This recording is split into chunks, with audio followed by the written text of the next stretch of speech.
Hello everyone, welcome to my channel Initial Solution. Today in this video, I'm going to show you how to turn on Amber Alert on Android.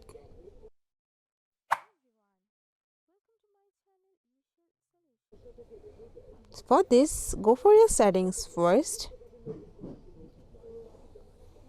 Now, tap on Apps and Notification.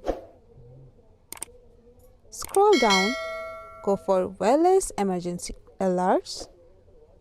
Now you can see there is Amber Alerts option here.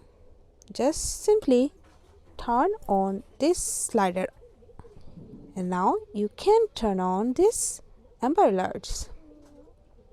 So yeah, that's the process.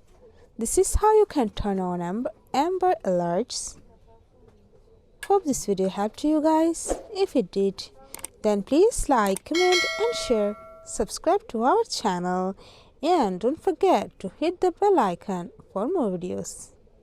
Thank you. Bye-bye.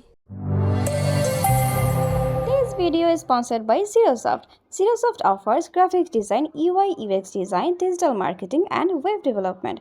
Elevate your brand with Zerosoft today. For more details, check the description box.